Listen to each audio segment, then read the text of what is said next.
So feeling the body held, supported by the earth, Mother Earth.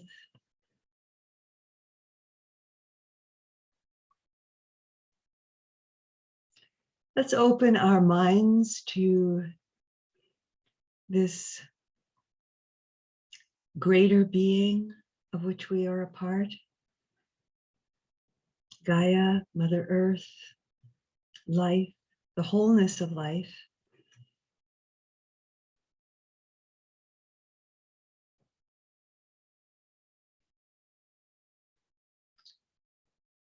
All the energies, the forms, the manifestations of life, arising and falling moment by moment.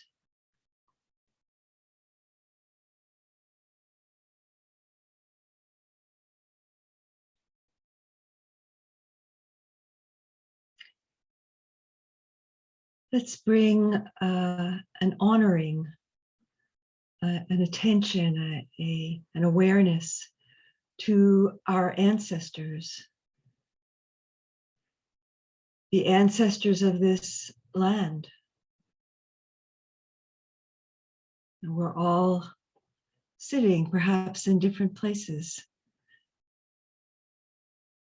The ancestors of this land where I'm sitting are many peoples, indigenous peoples who learn to live interdependently with life forms. Here in Chichaga, Montreal, the Kyankahaga Mohawk people were particularly known to be the stewards of the land. There were other peoples as well of the Six Nations who met here, traded, tended the life forms, and were grateful for the way that the earth supported them, and still are present here, still are open to sharing the wisdom of how they live interdependently with the earth.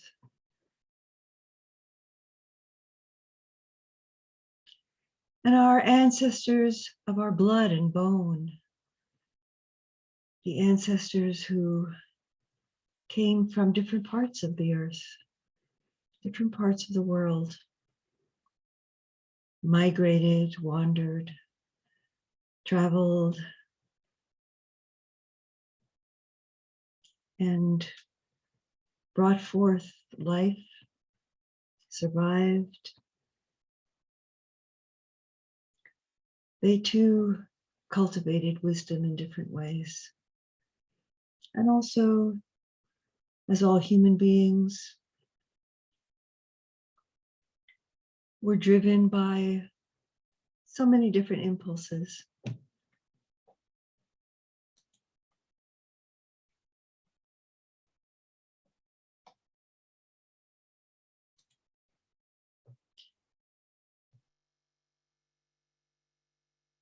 Creative and destructive, as is part of humanity.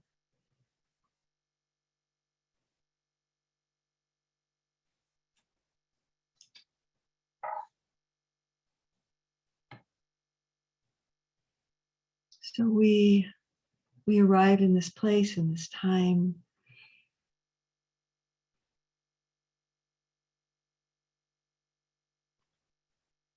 and we can give thanks to all the causes and conditions that brought us here. And let's take a moment to be aware of the different people that are here with us.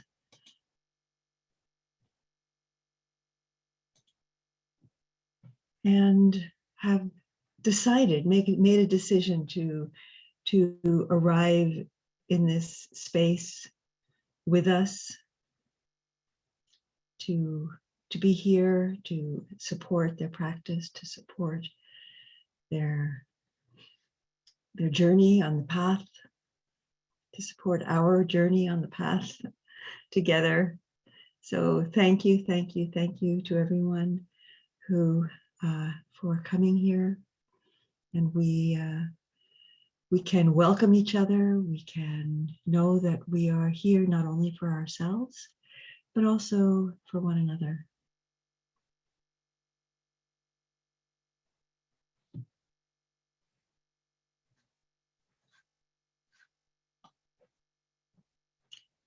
So today I'm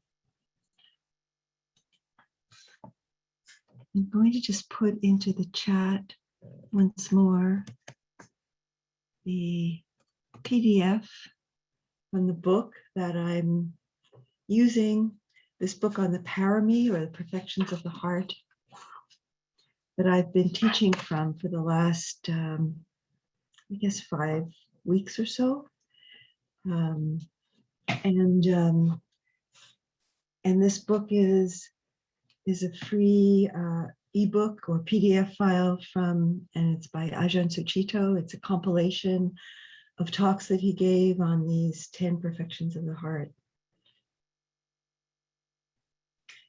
And so the talks previously, which can be found on the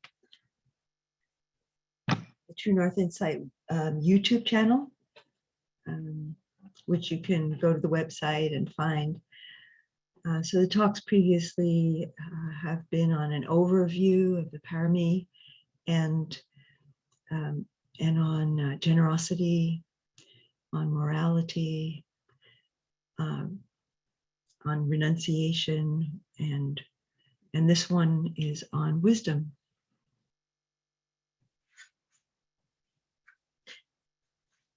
So all of the Parami are cultivations of innate qualities that we all have. They're present within each one of us. Generosity, morality, renunciation, or letting go of what is harmful, unskillful. And I just, as I was reflecting on wisdom and how I've cultivated wisdom in my practice, in my life, it just feels to me that wisdom is something that just feels a little bit different. You know, all the previous ones, generosity and morality and renunciation, they feel more like things I can do. I can choose to do, and even if I'm not really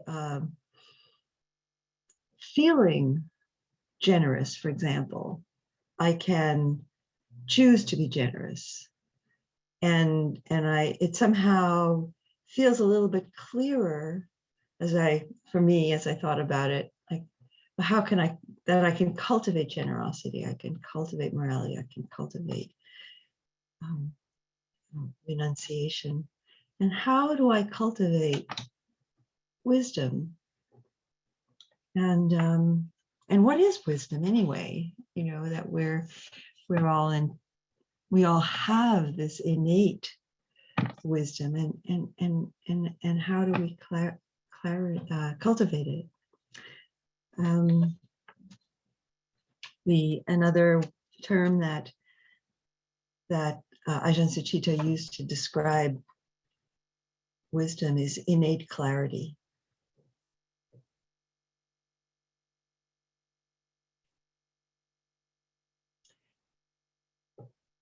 And in this teaching on wisdom, Ajahn Sucitto drew from one of the discourses of the Buddha in the the middle length discourses. And somebody was asking the Buddha about, what are wisdom and consciousness the same thing? And are they, and if they're, are they the same thing, and are they connected, or are they totally not connected? And the Buddha made a distinction between wisdom and consciousness, and he said they are connected, but they're not the same thing. Consciousness, which is the capacity, is to be aware of experience as it arises. So as seeing, hearing, tasting, touching, smelling, and thoughts arise, that we can know them. And wisdom is to be, so consciousness is to be understood, said the Buddha, but wisdom is to be developed. And wisdom is a quality of discernment. So we know things, so we need consciousness to develop wisdom. And we also, it's a capacity to discern what leads to freedom, what leads to happiness, what leads to well-being for myself and for others, and what leads to suffering, what leads to contraction, stress, self-absorption, and just this stuckness, being kind of in this addictive quality of mind in which I need more, want more. And so wisdom is this quality of knowing, a discernment, what's good for me, what's good for others. And it's a quality of clarity that arises from our practice, that arises from the previous parami, from being generous, not grasping and clutching and being self-absorbed, from making ethical choices, from renunciation, from letting go. There's a poem in this book, The First Free Women, poems of the early Buddhist nuns. It's edited by Maddie Weingast. And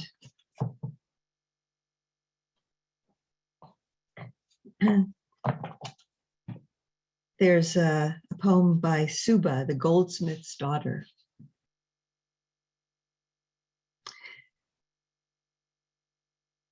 They all told me the same thing. There's only one way to be truly safe. Get as much as you can and hold on tight. We don't take greed seriously enough. I grew up in a house made of gold, so I ought to know. You see what it does to people slowly over time. It changes them. It takes over. You find yourself saying, I'll learn to be generous. I'll give it all away. But first, I just need a little bit more. Stop lying to yourself. See a clenched fist for what it is. Not tomorrow, not in 20 years. Now. I am Suba, the goldsmith's daughter, eating whatever is offered, sleeping wherever I can. This is what freedom looks like, not a bucket of coins buried out back.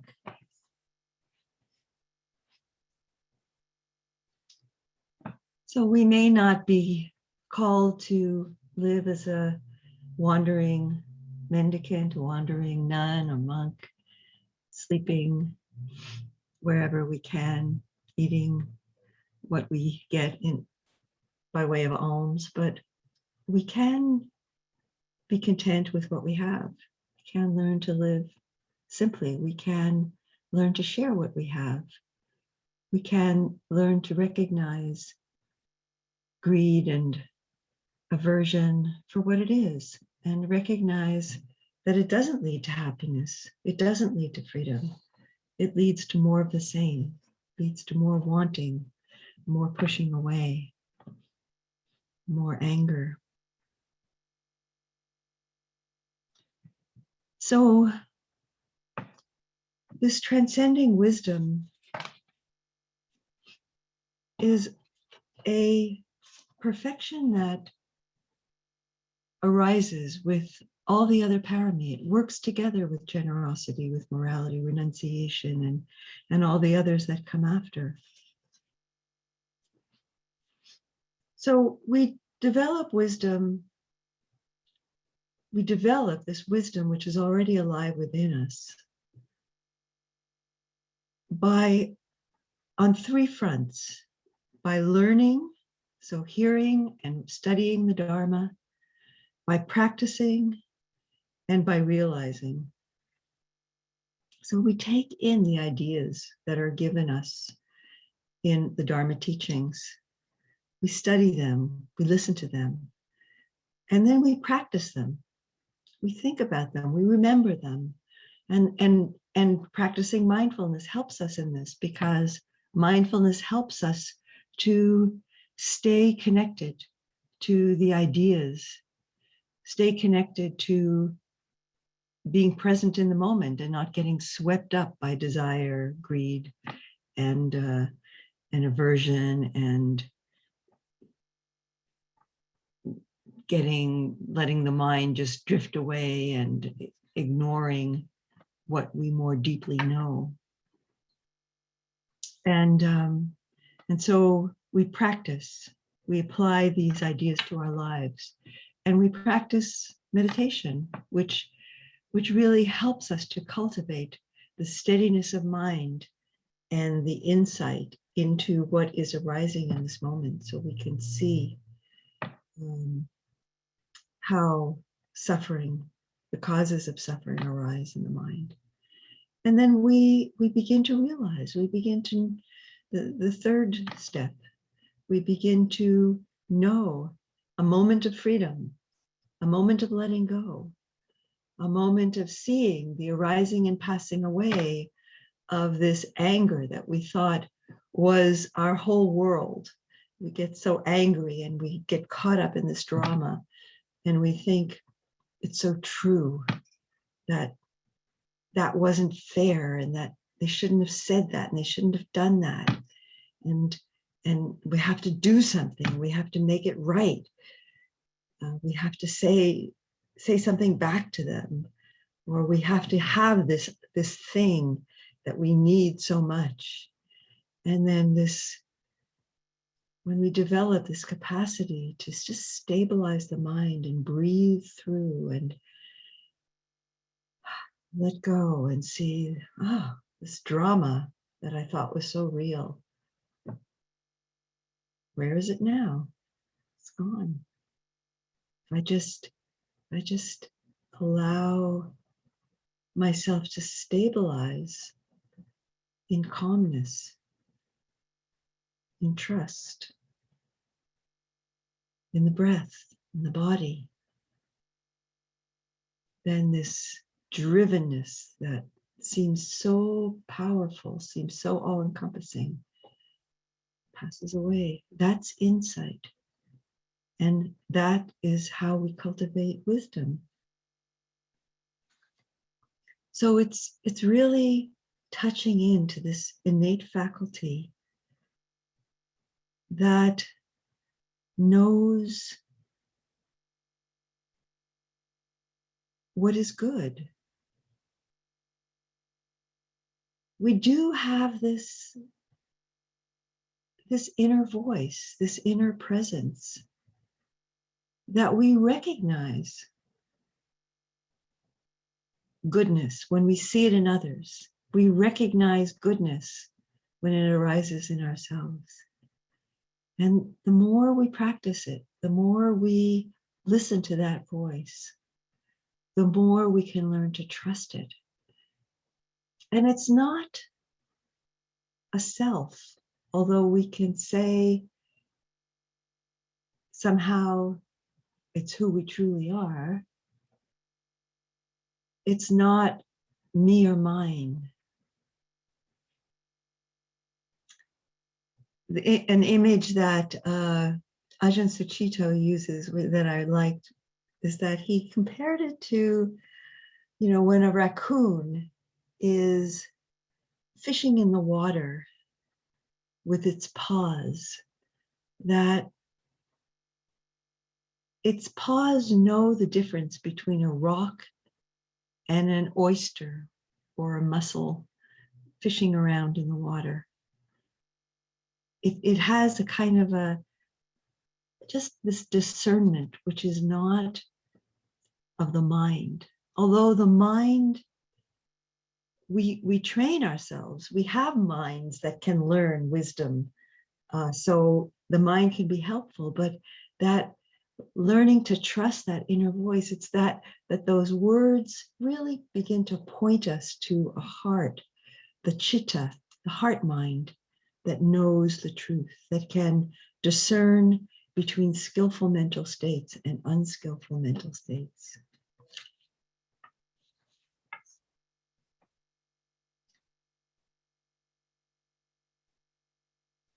And so we can find a path out of confusion. And it begins with reflecting, with accessing that reflective awareness and bringing it to the forefront. I really remember early on in my meditation practice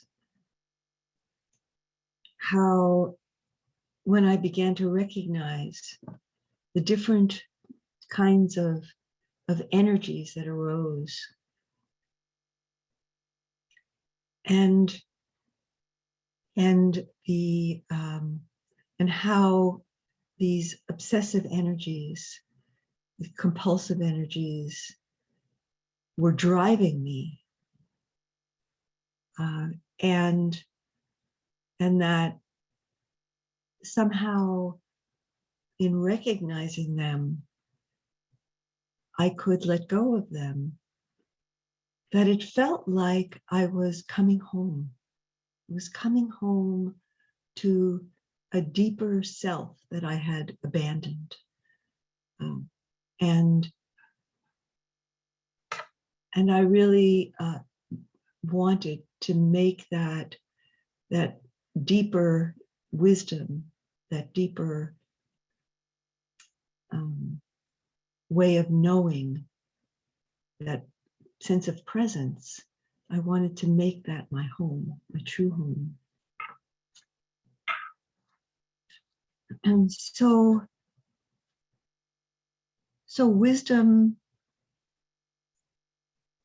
is there, and it has to be developed. We can develop the confidence when we listen to that voice. We can develop confidence in it, and we can learn to discern how it arises, or we can discern how it differs from the other energies, which are maybe louder in a particular moment and are telling us to do this or do that. We can look at our experience and evaluate the impact, evaluate the effect of what is one choice.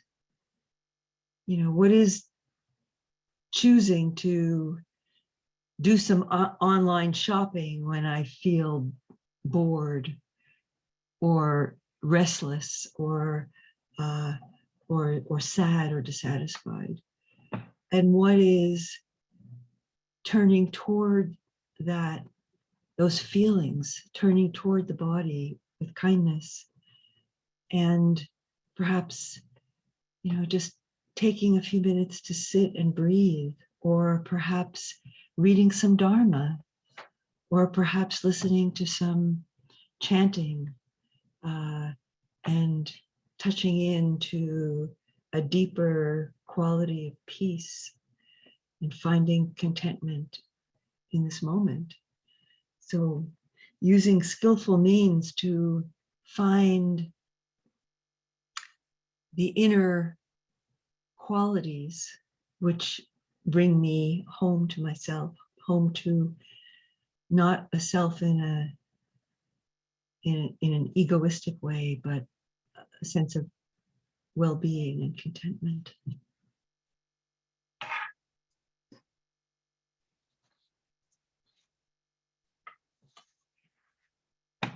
So an orientation toward the good, an orientation toward kindness, an orientation toward letting go.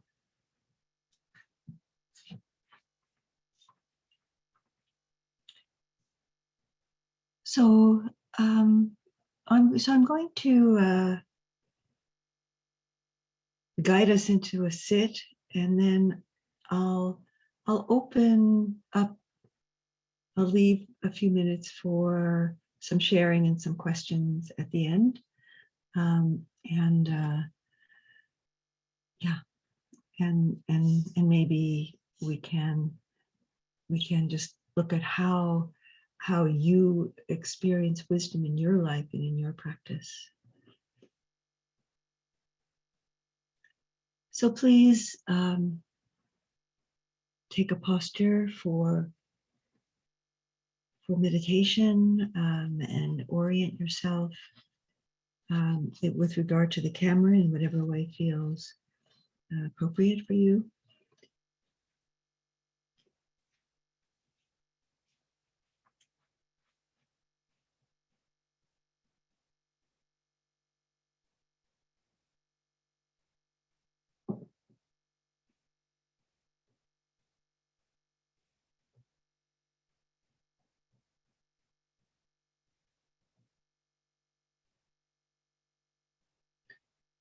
So as we begin our sitting,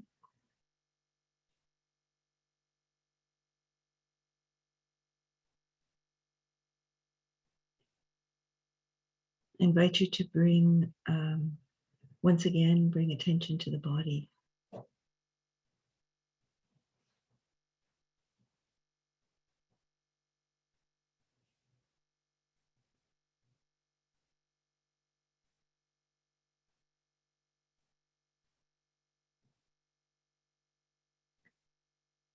Bring attention perhaps to hearing.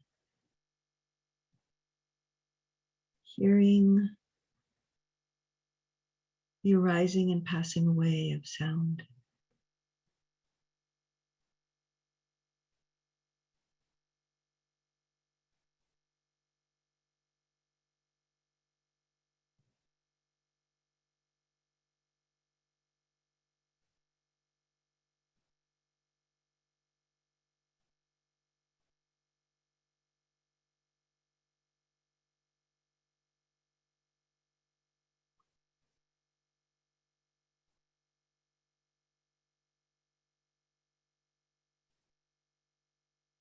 And perhaps next you could bring attention to the touch sensations in the body. So the sense of the body being supported by the earth. So the touch felt on the surface of the body, but also notice how just maybe bringing attention to the pressure of where you're sitting or lying down or standing. And that you don't only feel it on the surface, you don't only feel it on the skin, but you feel it internally as well. But you feel that experience in the muscles.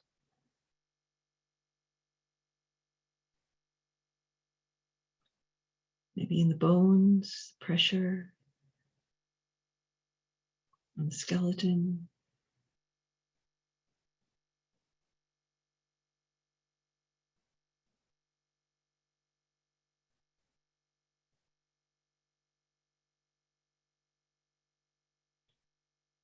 Maybe as you notice that sense of pressure, you might notice that it's not absolutely static.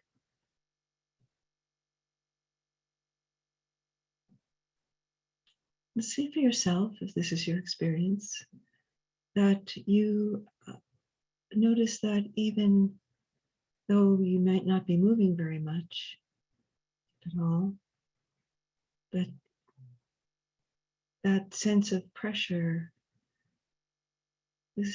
has a kind of dynamic quality to it.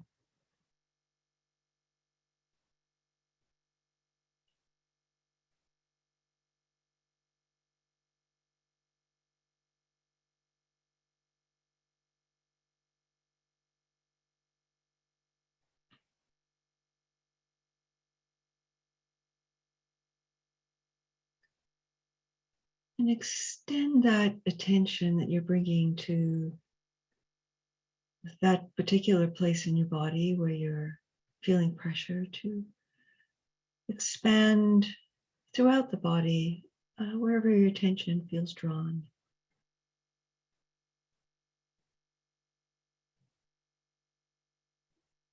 And you may notice different sensations in your body.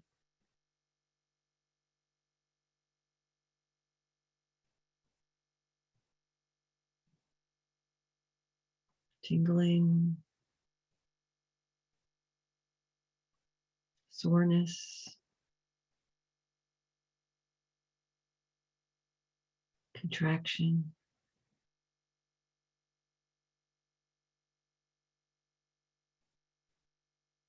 warmth, cold.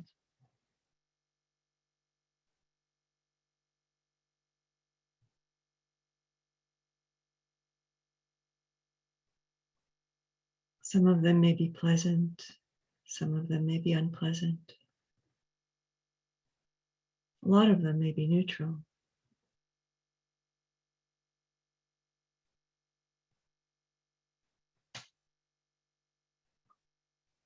You might find yourself thinking that some sensations that are there shouldn't be there. You don't want them.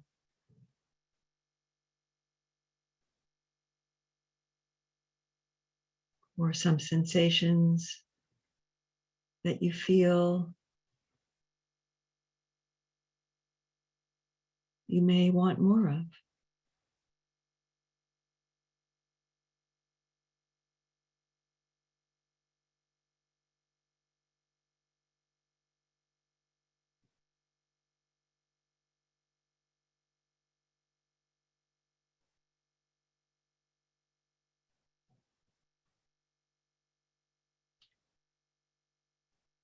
Let's see what happens if you just notice the wanting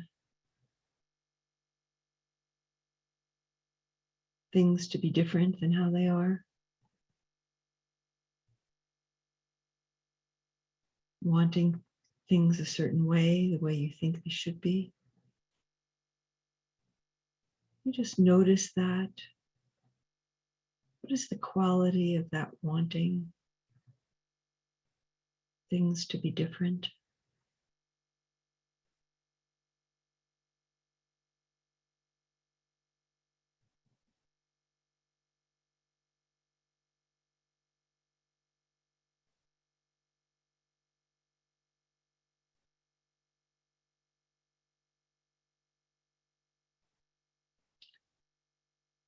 And inviting you to take the backward step In Zen, that's called taking the backward step. Instead of identifying with that wanting to be things different, wanting things to be different,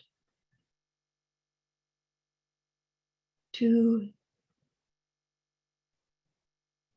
simply be with the awareness of that wanting things to be different.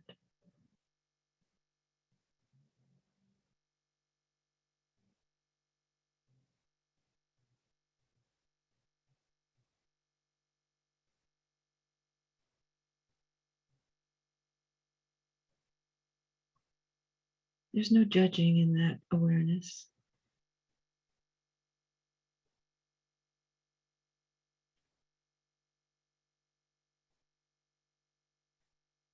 There's a quality of discernment,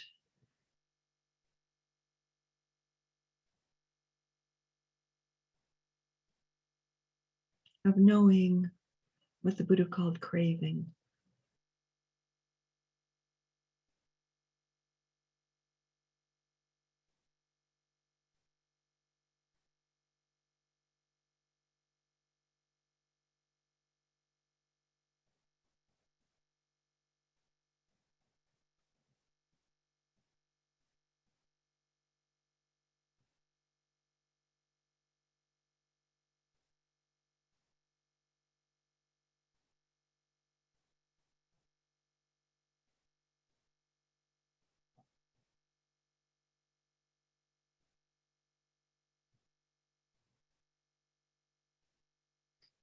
So recognizing craving as leading towards suffering and not getting hooked by craving as leading towards freedom is the beginning of wisdom. It's the direction of freedom.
Notice if there are different narratives arising in the mind, narratives around past or future,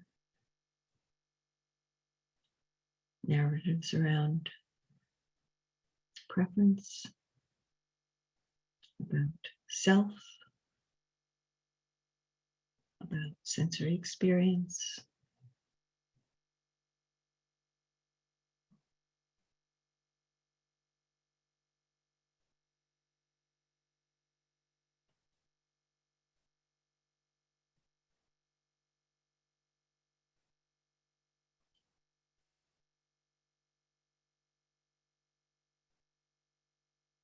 And as you connect with those different narratives that may be filling the mind, activating the mind,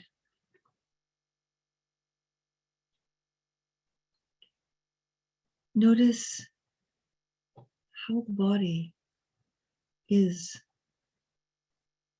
as those narratives unfurl and the energy of those narratives gets kind of played out in the body.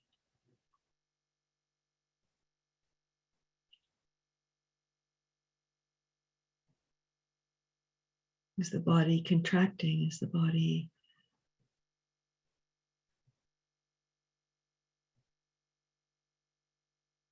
feeling activated in any way?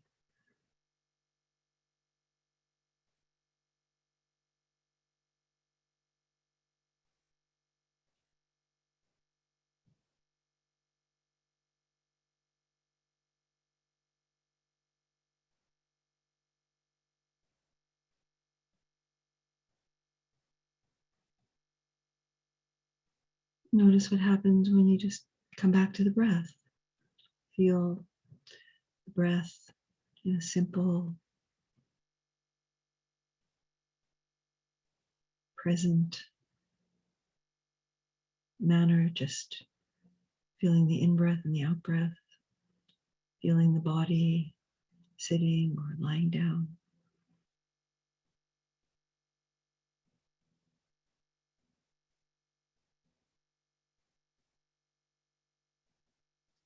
What is the difference in the quality of energy when the body is caught up in some story of self or wanting or not wanting? And when there's a letting go, renunciation,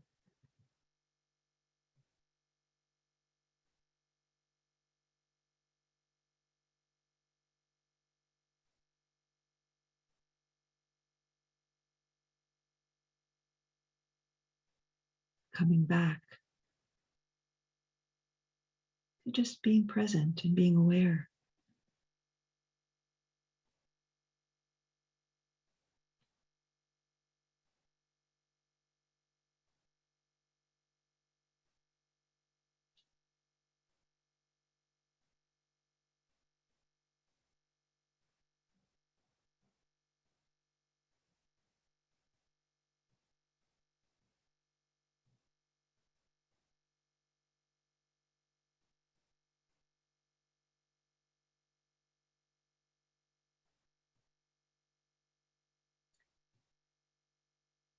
There can be a quality of warmth,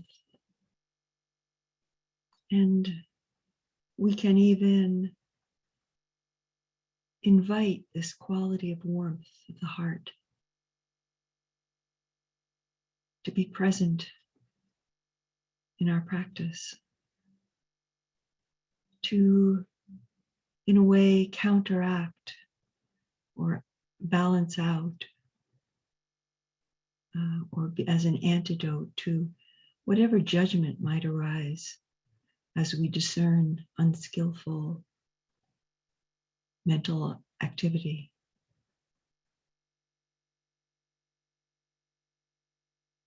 We can remind ourselves The mind is just trying to be happy.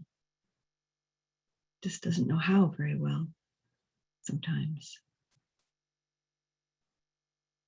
And it thinks that sensory pleasures or getting caught up in narratives is going to make it happy.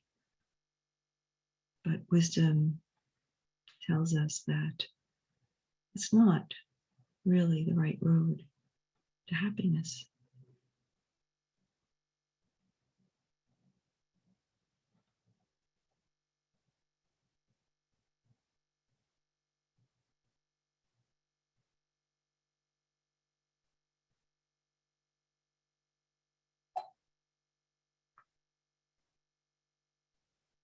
And so kindness can remind us that we're doing this practice out of care for ourselves,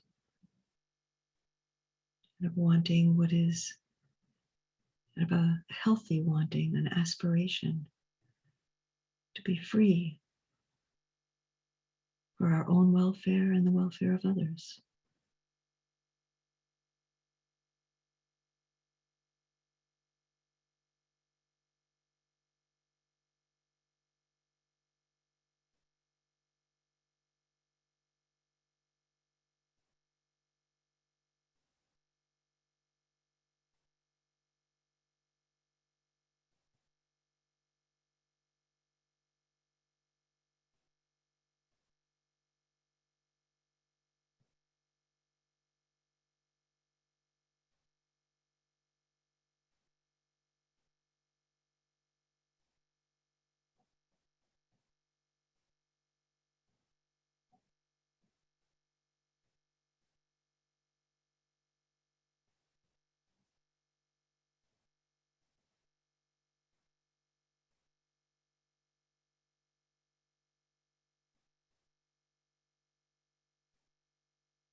As we bring this formal practice to a close, I invite you to bring attention once again, bring inward attention and bring to mind those moments of letting go, those moments of freedom, those moments of trusting wisdom.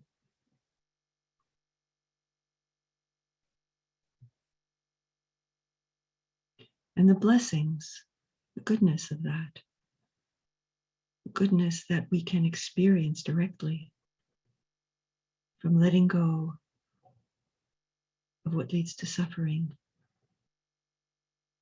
and being present in the space of awareness with the mindfulness and calmness of mind that comes when we let go of the drivenness of the mind. And let's just appreciate the blessing of that, the goodness of that.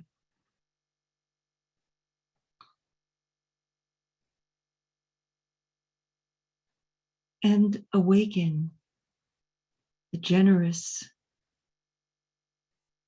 orientation of the heart to share what is beautiful, what is good, what is wholesome with others.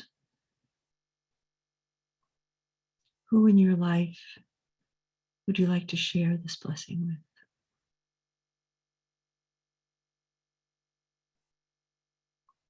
Who in the world would you like to share this blessing, which is really so much greater than you may realize, so much more than just a moment of clarity. It opens up to boundless blessing. So let's dedicate the blessings of our practice to all of those we love, all of those who are suffering, all of those who feel alone and isolated, to all beings,